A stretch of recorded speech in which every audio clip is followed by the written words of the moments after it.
الحمد لله رب العالمين والصلاة والسلام على رسوله الكريم أما بعد আজকের আলোচনার বিষয়বস্তু হলো খানা খাওয়ার পূর্বে বিসমিল্লাহ পড়া।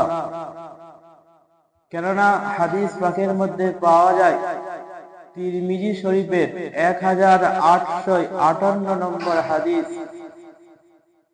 আম্মাজান হযরত আয়েশা রাদিয়াল্লাহু আনহা থেকে বর্ণিত আছে, একবার নবী সাল্লাল্লাহু আলাইহি ওয়াসাল্লাম 6 জন সাহাবার সাথে খানা খাচ্ছিলেন।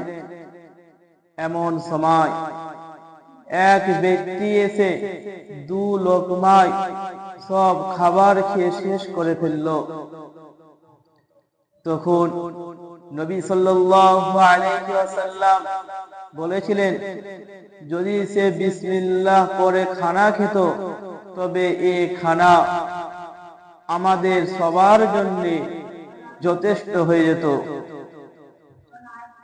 অতঃপর নবী সাল্লাল্লাহু আলাইহি ওয়াসাল্লাম বললেন, ইযা আকালা আহাদুকুম তুআমান ফালইয়াজকুর ইসমাল্লাহ ফাইন নাসিয়া আন ইয়াজকুর ইসমাল্লাহি ফি আউয়ালিহি ফালইয়াকুল বিসমিল্লাহি আউওয়ালাহু ওয়া আখিরাহু।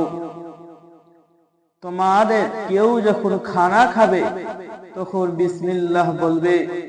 যদি খাওয়ার শুরুতে বিসমিল্লাহ বলতে ভুলে যায় তাহলে বলবে বিসমিল্লাহি আউওয়ালাহু ওয়া আখিরাহু। খাওয়ার শুরুতে বিসমিল্লাহ না বললে শয়তান সেই খাবারের শরীক হয়। সম্পর্কে আমরা একটি হাদিস লক্ষ্য করি। হযরত উমাইয়া ইবনে মাকশি রাদিয়াল্লাহু আনহা হতে বর্ণিত আছে, তিনি বলছেন, একবার নবী সাল্লাল্লাহু আলাইহি ওয়াসাল্লাম বসেছিলেন। এক ব্যক্তি সেখানে বিসমিল্লাহ না পড়ে খানা খাচ্ছিল। যখন এক লোকমা খাদ্য বাকি ছিল তখন সেই লোকটি বলল, বিসমিল্লাহি আউওয়ালাহু ওয়া আখিরাহু।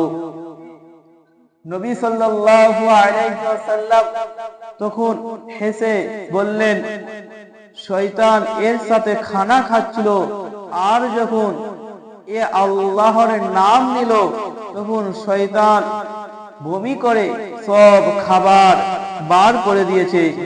এই হাদিসটি আবু দাউদ শরীফের 3768 নম্বর হাদিস।